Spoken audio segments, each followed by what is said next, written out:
des déplacements habituels. Déjà, on vient de faire au moins 5 heures de route. Donc ça, déjà, on a l'habitude. Donc ouais, il y a les pros, ils jouent à 20 h, c'est ça.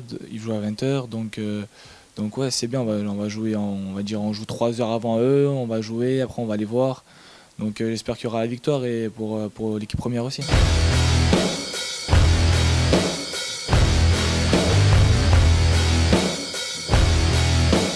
Être un joueur professionnel, c'est quelque chose d'à part. On change de monde, on commence à goûter au monde pro, ça va plus vite, donc tout change, les médias, les gens nous parlent plus, on nous aborde plus dans la rue, en ville.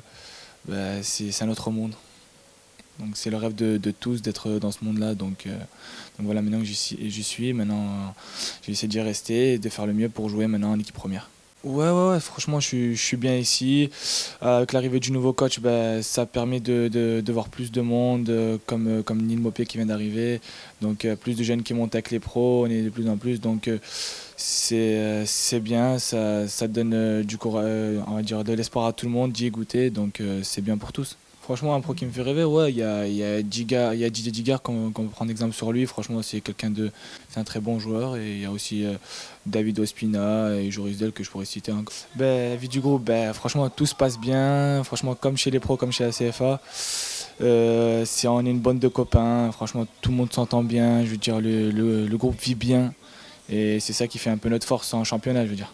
La CFA, ça se passe bien. On est premier au classement devant Andrézieux et on va les affronter après. J'ai commencé en U19 et là je commence à faire... c'est mon deuxième match en CFA. Au début j'ai mal commencé et là je commence à mieux jouer, à retrouver un peu mon niveau de l'année dernière et ça va. Là, Digard, Sivelli, j'aime bien parce qu'ils sont combatifs, ils lâchent rien. Il y a Anin aussi que j'aime bien. Et voilà, surtout la génération 95, l'année dernière on a fini champion de notre championnat avec les 96 bien sûr et on a fait les playoffs et je trouve qu'on est une assez bonne génération avec Anthony Lavigne et Dorian surtout qui jouent beaucoup en CFA et Gauthier Loris.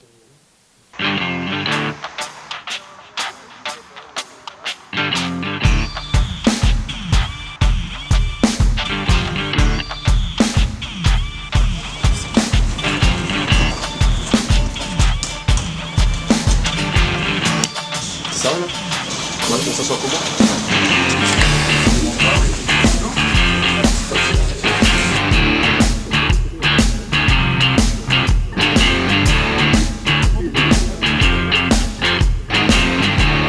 L'équipe se porte mieux depuis la victoire contre Toulon-le Las la semaine dernière. Elle nous a redonné confiance et aujourd'hui c'est un match crucial pour la montée en CFA 1. L'ambiance de l'équipe est plutôt familiale, tout le monde s'entend bien, on rigole tous et voilà. L'équipe 1 cette année depuis l'arrivée de Claude Puel est très joué au tableau, on est 4e. Ouais. Depuis l'arrivée du coach Puel, il fait énormément confiance aux jeunes, donc ça nous laisse la porte ouverte pour pouvoir passer au haut niveau.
Toi, Alex.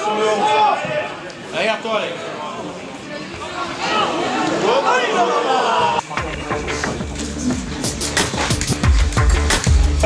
On le voit.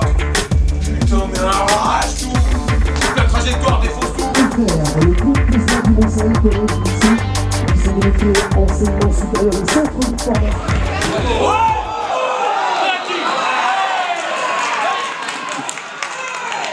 Au fort.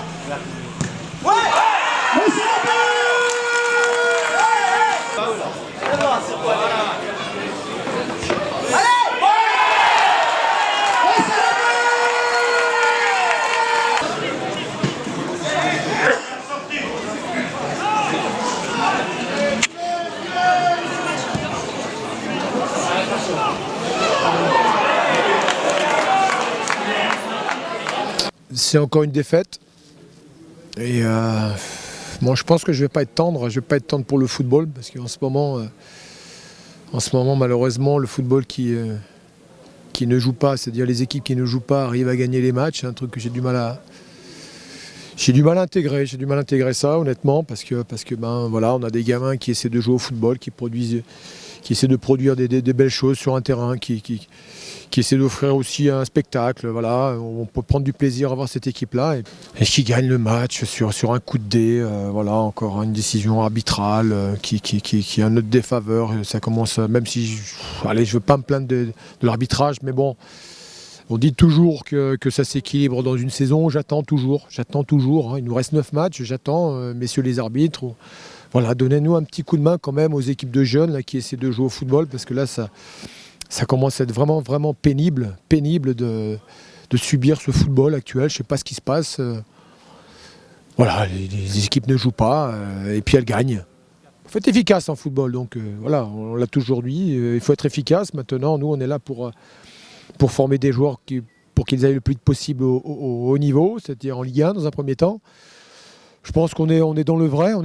Maintenant, il faudrait qu'on soit beaucoup plus agressif devant le but. On doit plier nos matchs, entre guillemets, on doit ouvrir le score plus souvent. On doit être beaucoup plus rigoureux dans l'aspect défensif, parce qu'à chaque fois qu'il y a une occasion pour l'adversaire, il leur suffit de très très peu de situations pour marquer un but.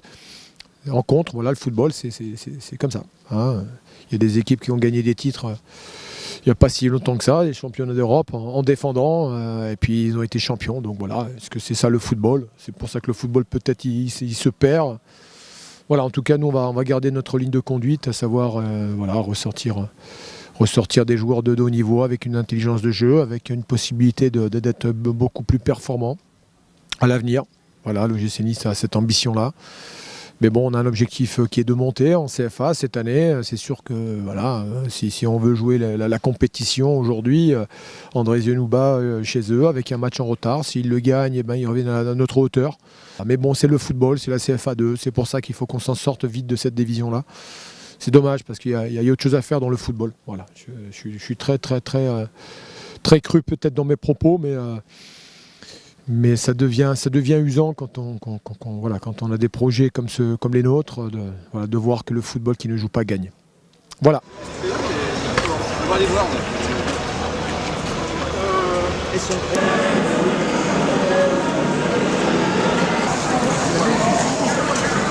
C'est venu comment? Berger joue au pilou.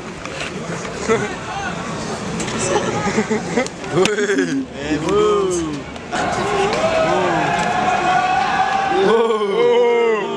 Ah, il touche le petit. tout du monde.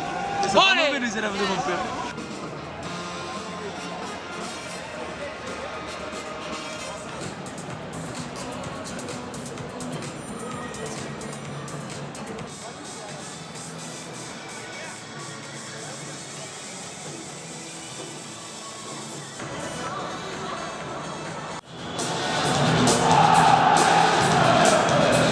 Ça fait super plaisir de découvrir ce stade qui est chargé d'histoire.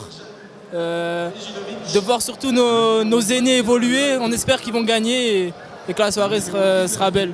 Bien sûr que ça inspire, c'est le rêve de tout footballeur d'être sur un terrain de Ligue 1, de jouer contre une grande équipe en plus comme Saint-Etienne. C'est un match super important et il faut vraiment les 3 points pour les éloigner de nous.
Les Stéphanois qui continuent à pousser malgré la blessure de Clément, la frappe de Renaud Coad, captée difficilement par le gardien colombien David Ospina. On arrive alors en seconde période, superbe passe en profondeur à destination de Yohan Molo qui voit Brandao au point de pénalty. Le Brésilien marque le 2e but. Et les Stéphanois qui continuent de pousser toujours Renaud Coad à la baguette dans la profondeur pour Aubameyang qui va combiner merveilleusement avec Brandao la talonnade du Brésilien, le festival de Pierre-Emerick Aubameyang qui sert Molo, le centre de la droite pour la tête de Brandao.